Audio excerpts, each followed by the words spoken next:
Hi, it's Deborah Hamilton of Hamilton ADR, North Carolina, and of course, my wonderful MAP community. I'm so glad we're all here tonight. It has been, I can tell you, an incredible day, and so much happened over the last 3 days while I was away that I can't wait to share it.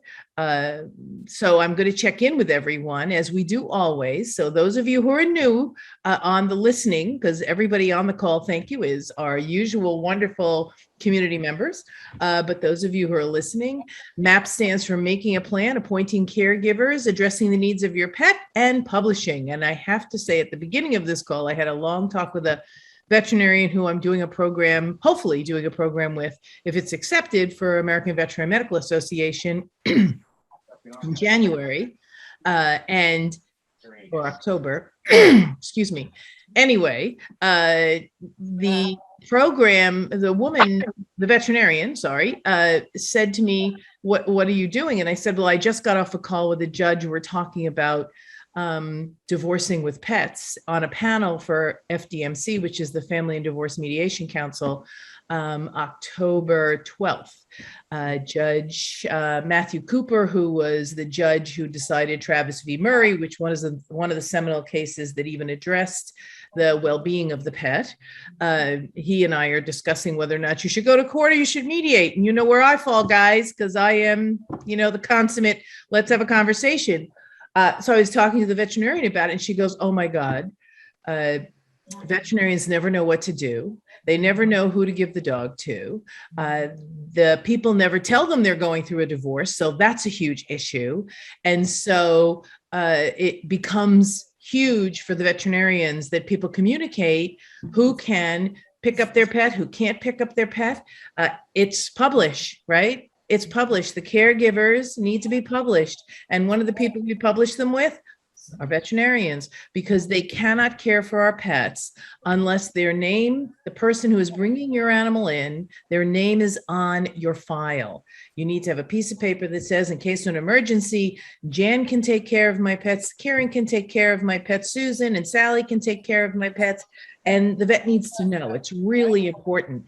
And this comes from a veterinarian who works in the government and who has taken care of TSA dogs. So she's on the front lines of people, right there wanting to know how to take care of pets.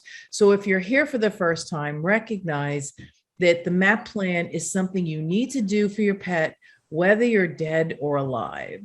In my talk for divorce, I will talk about making a prenup agreement, how to enforce it. And also, if you are going through a divorce, maybe taking that one piece out about the pet and going to a mediator might be your best bet.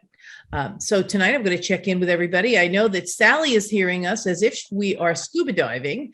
However, we are not hearing Sally as a scuba diver. So we're going to check in and see how the girls are. I know the girls, Athena and Roxy, have been doing really well, but they have a house guest who is not necessarily wanted, but is tolerated. Okay, I didn't know how poorly I sounded. The girls are great. They are, believe it or not, walking over 7,000 steps a day. And I put them on a new, it was a all-natural combination that the chiropractor suggested to us. And it's unbelievable the difference. I'm assuming that's it. It's probably the great food that Gordon prepares for them also. But we're all good. And I have to go get our house guest before the sun sets, because she's up above really step stairs. So I'll jump off about 5 to 7. So awesome. Well, we'll miss you, but we're so glad you came. And we're sorry that we sound like we're scuba diving. We apologize. Jan, how is our girl? He's great. He's sorry. It's okay. He's great. And it was interesting because he's being cared for by his old pet sitter right now.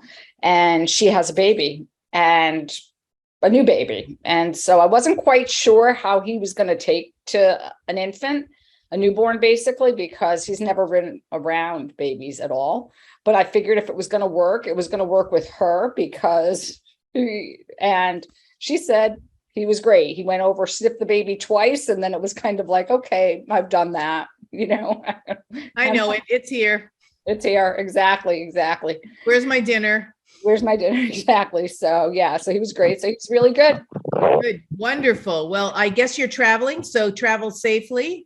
I just got back from traveling. I drove to Lexington, Kentucky, which when you're traveling with dogs does not take 9 hours. It takes 12, maybe 12 and a half, because you have to stop and let them exercise and do their legs and this and that. Forget about me. I would still be driving, but and we had a very interesting experience there. My tires seemed to be shimmying as we were getting there. And I told my girlfriend, Susie, who was driving with me, no charge for the amount of fat you're going to jiggle off your arm as you're holding the steering wheel like this. And I'm sitting there going, I don't think my van has an alignment issue because it was going straight. So before we got back on the road, so all of us who know the MAAP plan, if you're traveling with your animals, you need to make sure that you have your note. I was going to take a picture of my note on the dashboard that says, in case of emergency, call these numbers. 2 of them were my husband and my son. The other one was the woman we were meeting in Kentucky, so that wherever I was, there was someone halfway to come and get my dogs. So that was there. And the car seemed to be still driving and okay, but I was a little concerned. So yesterday we went to a lovely Firestone tire place, and I said, in Kentucky, in Lexington, Kentucky, and I said to the guy, could you just take it for a little spin? It's shimmying a little. So he got in the car and he drove it out of the parking space and then around 2 or 3 cars to go back into the parking space. And he comes in and he says, that car is unsafe to drive. And I went, oh, okay. We were just flying 70 miles an hour down the road with it because I trust the car, because the car's always been good to me. It turns out that here in North Carolina, where we have to park on the front lawn, going up the hill onto the front lawn probably compromise what's called belts in your tire. There are belts that hold up the sides of your tires. And it seems that my belts in the front had snapped. Maybe one snapped and then the other snapped because it got worse. It didn't get better. So I had one that was, really bad, the left one, and then the right one. So maybe one snapped and then the other snapped. So it's not dangerous unless the tire blows. So we bought 4 new tires in Lexington, Kentucky for a 4-wheel drive, an all-wheel drive van. So that was a nice Christmas present to myself. So my van is totally safe now. However, make sure you check these things, especially if your car. So my car sits a lot.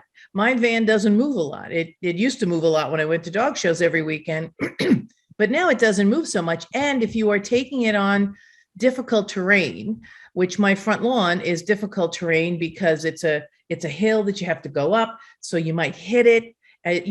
You're coming into a hill like this, right? So you're doing this and then going up, and that must have compromised the belts. So anyway, I'm traveling with dogs.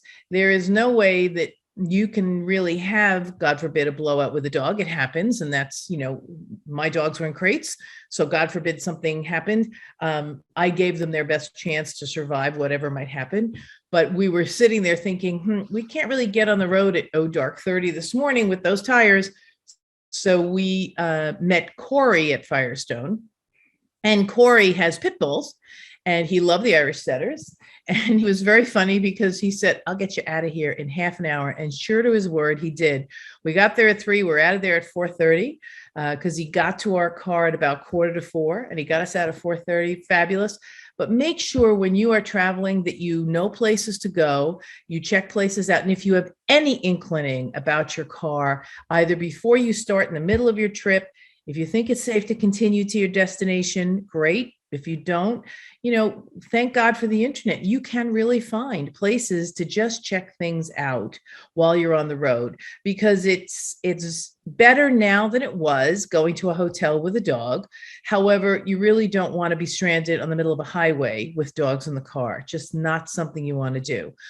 So I wanted to share that with you because the trip to Kentucky, although very long, was safe. We arrived home safely. In fact, we came in on 2 wheels about 15 minutes ago. So I didn't miss my meeting, and we will continue. I'm going to check in with you, Susan. How's our girl? Yeah, she's good. she had to be crated today, and it was just amusing to me because she has such a high-pitched howl, crying. And it's just like, I think of compare her to my other two dogs, and it's just really funny. It's just a really feminine squeal, As opposed to the boys, right? Yeah, exactly. It was just really hit me because it's, of course, very, very loud. But yeah, so I've been thinking about, what triggers Maggie under ordinary circumstances. And I think it's, anything that startles her, the phone ringing, initiating conversation, someone knocking at the door, anything that kind of startles her, even handing somebody a remote control or a towel. If you're handing someone a towel, that will startle her. Yeah. And the other thing is resource guarding. Those are her two big things that really trigger her. And even with the trazodone, she's still and difficult to live with her on a normal level like you did with your other Catons. yeah, I'd really like to. And in fact, you mentioned about a tire blowout. My husband drove a car into hit a curb with a tire. It's easy enough to do. It is. And my dog was in the car. I was really upset about that because he ended up having to go to the dealer, and then he had to take a special, like not a cab, but a Uber. Right. And so, yeah, I can really appreciate what you're saying about what you're saying. Yeah, it makes a lot of sense. So I'm sad that Maggie's still very triggered, and I'm hopeful that you're still keeping in touch with the trainers that we had connected with, so that they could maybe help you set up scenarios where you divert her. And I'm sure that if you talk to Jan offline, that she could help you use some essence that might help. Yeah, I think that's really important, to get this under control. You okay? Yeah, I just have a pretty bad cough. I know, right? I need something to drink. I have nothing to drink. I wish I had a drink and not water, but I digress. Kieran, we missed you last week. You were the man of the hour last week and you didn't show up, so I had to do a dance because we were going to talk about breeds and things last week.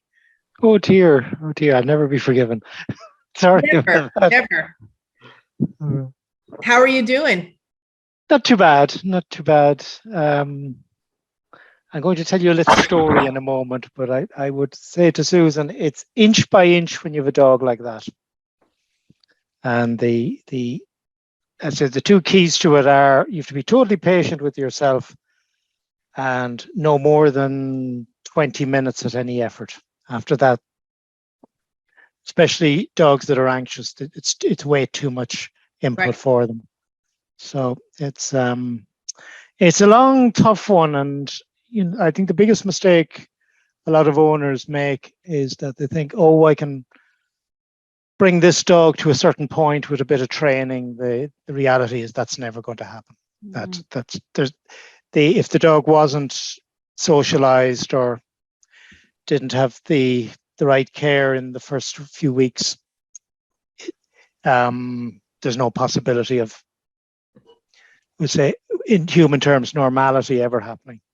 Yeah, the gaining of trust and the lessening of triggers. And I'd venture to say 10 minutes of training. You can possibly, but it would take so much diligence and consistency, which is what a dog like Maggie needs, is complete consistency, which gets to be really sometimes exhausting.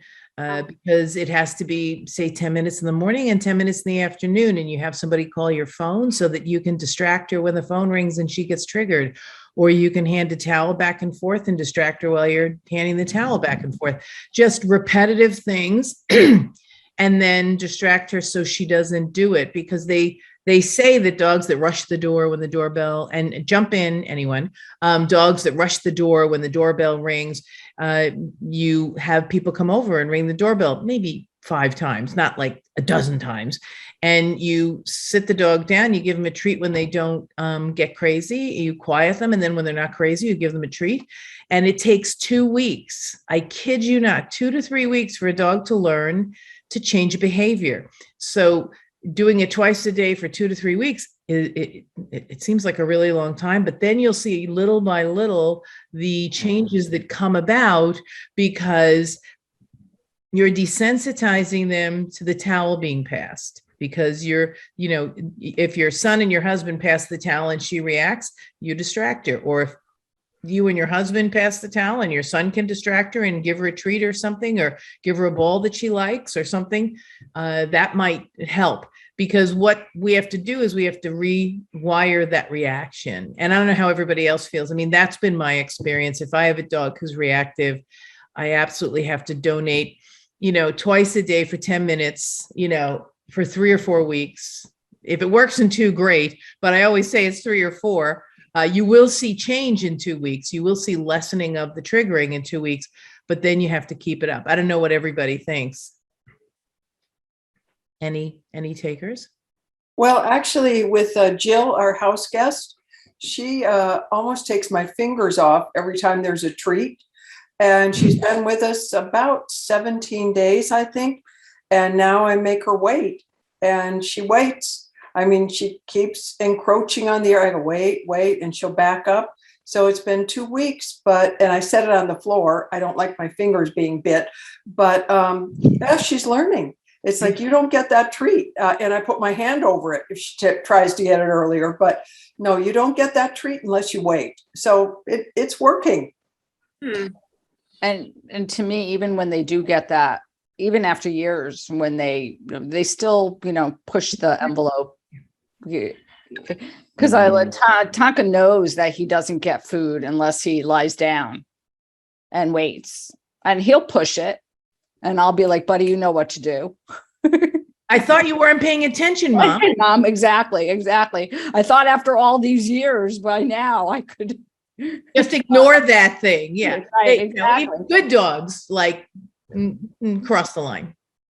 Right. And so when you have a dog that's reactive, and I love Karen's suggestion of 10 minutes. What I've found that is usually if they get it for one thing, getting it for the next thing is easier, just seems to go quicker. It's like once they get it in their brain and it happens, it's like for the next thing that, for the next reactive thing tends to be less time. Yeah. It's sort of risk reward. They do the evaluation much quicker than we do. And they go, oh, wait, if I do this, I might get a treat. So let me do this and see if that's the same outcome. They are pretty smart, Susan. So I know that Kathy Matson has probably suggested this, and I don't know if you spoke to the other gentleman whose name escapes me, but it's always about short repetition. So she's jumping at you when you pass the towel, or she's jumping when the phone rings. Those now, thank God, because we have cell phones, are easy. We can ring our cell phones without anybody calling us. We can just do the ring and deflect the response. It just takes, and I tell you, do it even just for 5 minutes, because it's hard. It's hard for us to do it. But if you do it for 5 minutes, 3 times a day at breakfast, lunch, and dinner, or whatever, it should after 2 weeks. But like Sally said, it takes about 2 weeks. I'm sure that Jill didn't stop, taking the treat immediately when she put it on the floor. She probably had to take a minute. So Kieran, you had a story. I need to hear your story. Well, this is definitely down the risk reward and driving without tires. And it's basically, when you hear it, you say, did that really happen for the last 10 years? Which was, I I was talking with the manager of a rescue shelter, and I'm not going to say where or in which country or whatever, but it was quite a large shelter with 70 pit bulls amongst other dogs, and quite a lot of dogs that are on the dangerous breed list. And the manager was saying, we're having trouble since COVID with the finances and things are very tight and so on, which is fair enough. And I said, well, just read out what your incomes and expenditures are, and I'll see if I can draft something on how things could be trimmed. And he came to an item called insurance, and I thought, no, you must have the wrong figure. And he said, no, that's the right figure. And I said, not a chance. Now the figure was so low, to put it this way, it would be like getting comprehensive insurance for your car for about $50. Oh, no. Right. So I thought, oh, no. I've looked at the books of a lot of charities and rescue shelters. Now I said, how long do you have this particular policy? And we got this just renewed nonstop for the last 10 years. And I said, can you email a copy of it? So I had to look at it. And now, believe it or not, Debbie, it's actually your favorite type of insurance. Oh, Go on.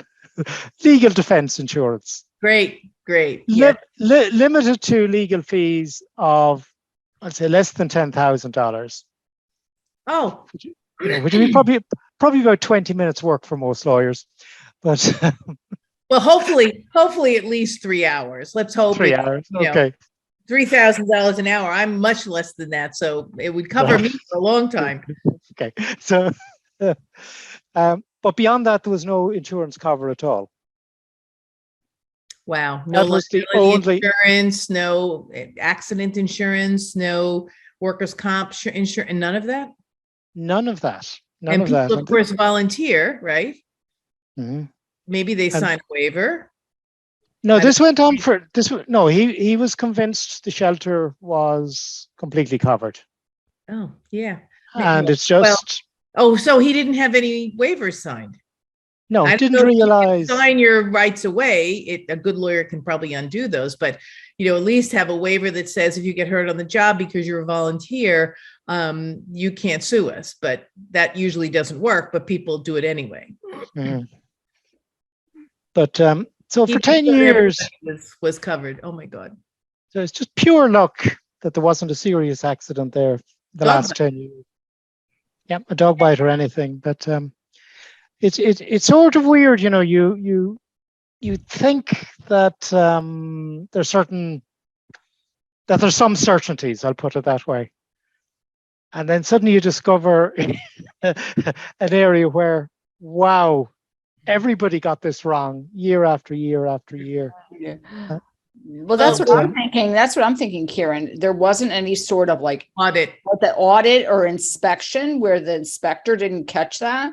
Like that's a little, that's a little disconcerting. Was the fact that no one else. Well, the auditor should have caught it. The inspector for the facility wouldn't necessarily catch that because it would be more of a corporate thing than a present, a building or whatever. But the auditor should have caught it. And the board of directors of the nonprofit. Mm-hmm. Which I'm a member of, about 5 of them, should have caught it. No, went on year after year for the past 10 years.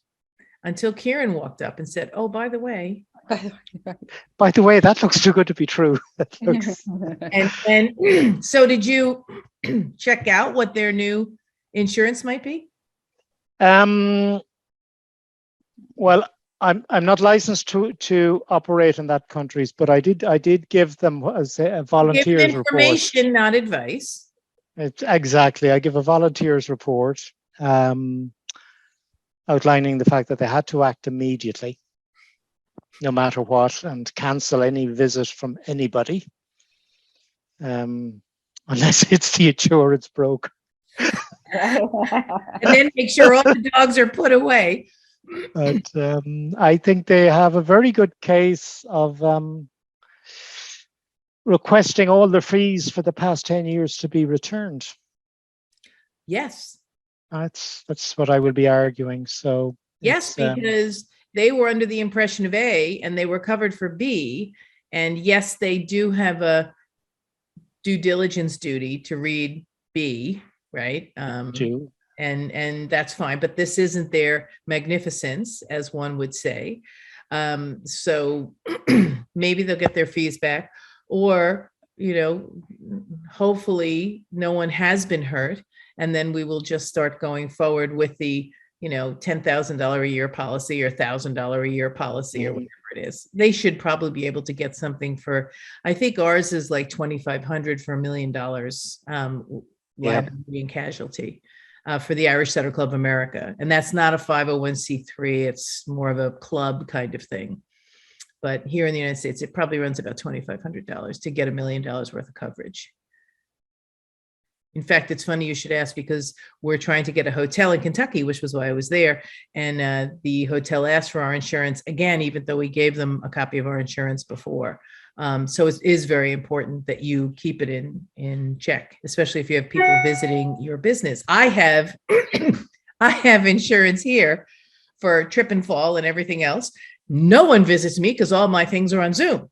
However, in the event somebody wanders up my path, I don't want them to trip and fall, and I cover everybody who might be coming here for my work. It's just a smart thing to do. You know, just take out a liability policy for work and for home, because of course our home is covered. And this is something that's very important for MAAP as well. Make sure that you have asked your insurance company if you are covered for a dog bite. Not that you're saying, oh, my dog's going to bite someone, but just ask them, what is the coverage that I have in the event my dog jumps on somebody, knocks them down, breaks their elbow? So there's no biting involved. There's just exuberance, say hello. And I know none of our dogs are exuberant. Well, Roxy and Athena probably aren't as exuberant as they used to be. However, they could knock somebody down if they had food. I know that Tonka could probably knock someone down. I know, Susan, you absolutely need to check with your insurance company to see. We have an umbrella policy that covers a dog. Yeah. Oh, good. Because it's called an umbrella, and I presume that would include something like a dog bite. But Kieran, answer that question for me about presume. Presume and insurance companies, I think they're. It's like oil and water. It's like oil and water. Okay, the whole thing with insurance is it's not really a contract of equals by any stretch of the imagination. So what I would basically say there is all of the onus or all of the requirements are on the person who is taking out the insurance policy, to be very clear about. And now it's just the nature of the industry, and you can contradict me here, Debbie, but we take this from a very large scope, which is without insurance, the industrial society would never have gotten off the ground. Right. In other words, you have to cover risks here, risks there, and risks everywhere. So there's this sort of balance where if there is an almighty mess, now what I mean by that is if somebody needs medication 24/7 for their next 40 years, or if a building collapses, or so there's major infrastructure damage, well then government and society and industry expects the insurance companies to put their hands in their pockets and say, yeah, look, that's your job. You have to cover that. Now, on the other hand, for the ordinary and the small people, if you presume something and it's not in black and white and so on up, well, tough luck is the answer to that one. And what I've seen over the many years is even the insurance ombudsman, who are independent in Europe and very independent at that, they're very quick to turn a blind eye and say, look, really don't bother us with the small stuff. If you're going to get hit for 2,000 or 5,000, that's hard luck. Now, if If it's misleading or missold, that's a different area. But there's three. I'm just going to go on for one more second, Debbie, which is there's three areas to think about insurance, which is, do you as the individual cover all the risks yourself? Do you ask the insurance company to cover all the risks? Or is there some sort of divide of, 80-20, which is the norm? In other words, you pay the first $200 or $300 or whatever. And that's the way to look at it. Now, none of that works with Presume. You either cover all the risk yourself, they cover all the risk themselves, or there's an exact figure of 20-80 or whatever. But Presume works very well if you run a shelter and you don't have insurance for about 10 years. That's presumption. That's presumption that thankfully did not bite him in the hiney. Literally and figuratively. I think, Debbie, I barked at the manager quite loudly, to put it that way, that everyone who is a trustee over the years, or who out of charitable or philanthropical interest served on the board. Yep. They could have been done both civically, or even there could even be, at a stretch, a criminal liability in there somewhere. In other words, absolutely. So, Susan, to answer your question and to add on to a little bit of what Kieran said, most of us have deductibles on our insurance. So when your car is involved in a fender bender, right, you have $1,000 deductible. Right. No, of course. Always, right. No. So the only thing you need to check, so there's two things. One is Maggie's a known quantity. So you can't say she has never bitten anybody else before, because she's bitten other people than your family. I mean, no, she hasn't. She's only bitten Tom and myself. So when she went to the groomers, they didn't find her to be a little natty, and when she went to the vet, they never told me that she bit anyone. Right, but did they tell you they had to muzzle her, or that they couldn't do something? Well, she was challenging, yes. Right. So what I'm saying is an insurance company will check and say, was this sweet dog that rolled on its back and kissed everybody? Oh no, she was challenging. We had to be really careful, or we thought she'd bite us. So that's information out there in the greater universe. Because you brought her to the groomer, you brought her to the vet techs had her, maybe she turned around, tried to bite, and they're really good at not being bitten. But we just have to always be aware. And the other thing you have to be aware of is, if God forbid she bites someone and you choose to work with Kieran, who was the UPS man who walked in the house and in the yard, and she bit him on the ankle or whatever. Well, I never would leave her out by herself. Right. So if she gets out by accident, bites him on the stoop on the ankle, whatever it is, you have somebody over for dinner, whatever. The issue is, if you work with Kieran to say, let's work this out, let's not, report this to insurance. The insurance company has the right, because you didn't report it, to deny coverage, even if you had coverage, because this is the double-edged sword when it goes with cars too, by the way.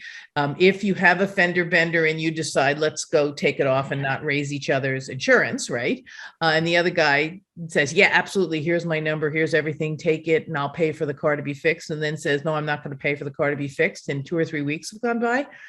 The insurance company has the right to deny you coverage because you didn't let them know. It is, and Kieran, correct me if I'm wrong, it is part of the agreement that if something comes up, you are required to let them know. So I'll tell you how I know this. I had a girl, an Irish setter, who bit a guy in the butt in my driveway when he was there. He was a stranger. I sort of don't believe that he was bitten. However, I wasn't there. I had no cameras, and it was around the corner of my garage, so I couldn't see anything. And my attorney, who I hired, said, it's a good thing you call the insurance company right away, because they would not have to cover if you tried to work this out with him yourself. Okay. So 2 things I would do before next call, and I'll check in to just see if you've done them. One is I just want you to read your umbrella, which is a great policy, and just see if it covers any incidents with dogs on your property. Okay. Or if it covers all incidences on your property, which could be seen as covering a dog incident on your property. Yeah, that was my question. Would they specifically mention dog, or would it just be more general? Well, what it would mention is if it excludes dogs. That's what it would mention. It could say Okay. all universal accidents that might occur on your property except for dog bites. And because she's a Catan, she isn't necessarily a dog who's earmarked. So it wouldn't be something that would be red flagged by the insurance company. However, make sure that you keep her under control. She definitely has put you on notice that she might, not be the nicest girl in the universe. No. You have noticed, which because she's been to the vet, of course she has to be to the vet. She's been to the groomer, of course she has to be to the groomer. So there are people out there who will say, oh yes, she definitely is not, a sugar plum. So you just have to understand that will be something that would be taken into consideration. So that if they don't exclude dog issues, which I don't think they usually do exclude, Kieran, correct me if I'm wrong, unless you have like a German Shepherd, a Rhodesian Ridgeback, one of the Cane Corzos, one of the Bull Mastiffs, one of the, oh God, what are they? Oh God, they're the ones with the black stripe down the back. And they work for the Army all the time. Jan, you probably know. They Rhodesian Ridgeback. No, I did the Rhodesians. But this is the Malinois. The Malinois, they definitely are in a group by themselves, and so those dogs are usually, I always tell my clients when they say, what should I do? I said, tell your insurance company you have a Malinois, and tell your insurance company, here's my Malinois good citizen certificate, and here's my Malinois obedience certificate, and their championship certificate, and here's a note from the vet that says he takes cookies from my hand. If the insurance company has an issue with your dog, make sure you do everything in your power to make sure your dog is one of those dogs who doesn't fit the profile. And every dog can have a bad day. Every dog can have a bad day. Bonnie had a bad day when she bit this guy, and we did go to court and we had to talk about it. And the guy wanted an astronomical amount of money, and he probably would have been able to get more just settling it with me than going through what he did. However, it was what it was. And unfortunately, when someone writes a complaint, so this was the other piece that was really interesting, when someone writes a complaint that says that you sick your dog on them, which is what he said, that I sicked the dog on him, which Irish setters can't be sicked on anyone, even if you wanted them to be sicked. I said to the judge, they're show dogs. They don't even sit on command. I certainly couldn't, I certainly couldn't tell her to bite someone. However, that made the insurance company have to, defend and because otherwise the dog would have been labeled, and they didn't want the dog labeled. So just a word of caution, because, you and your husband and your son, are taking the risks you're taking because you love her and she's yours. But when you take her outside, or if somebody comes in the house, taking precautions and being very above board about being very careful with her, maybe getting her used to a muzzle so that you can put that on before, but you can't put a leash on. So muzzles would probably be even more difficult. It really is important to just be aware. So I would go have your husband or you read the universal and just see what it says. If it excludes anything that a dog might do, that would be really important. So on that note, hopefully everybody learned something really new, because the MAAP plan is making a plan for your pet and addressing the needs of your pet, i.e. if your pets definitely need to have caution used around them, very important to do. Kieran, any last thoughts? I'm going to start with you tonight, and then I'm going to go to Susan, and then I'm going to go to Jan. Last thoughts for tonight. No, I think after tonight we just should be happy with days that are uneventful. Yes. That is my hope. Susan? Yes. Yeah, I think I just, you got me thinking a little bit more about the risk involved with Maggie. The possible problems that can crop up, because I have had people try to be friendly with her. She's never bitten anyone, but she's not friendly. Yeah, so that's what you say. Say, my dog needs to come to you. You can't come to her. So, she doesn't like people approaching her. Please don't pet her. It's okay to say that. You don't have to say she might bite you. That wouldn't be what I would suggest you say. I would suggest you say she really likes to approach people on her own terms. So please don't pet her. Yeah. I don't know, Jan, what do you think is a last thought? No, I think that's a really good point. I mean, one thing I have to say about the umbrella is I actually got an umbrella this year, which does cover dog bites. And part of the reason, which I had never thought of, was in the policy, it doesn't matter where he is. So even if we're not home and we're traveling, for example, and something happens, I'm still covered. Yeah. Which if it's involved in your homeowners, it's usually within the house or within your property. So when I redid it, I just thought it was an add-on. I mean, he's great, but he is very standoffish, and, and I'll tell people that, like, just let him come up to you. He'll come up to you. Just let it be his decision. Yeah, his decision. And Susan, that's the best way to avoid people coming up to Maggie. Say, listen, she likes to approach people. She doesn't like to be approached by people. So if she wants to say hello to you, she will. If not, please respect that she doesn't want to do it. You don't have to get into, she might take a 6-inch piece out of you. That wouldn't be good. Yeah, it's difficult sometimes because people want to connect with the dog. And little white puffy dog, right? Yeah, right. It's deceiving.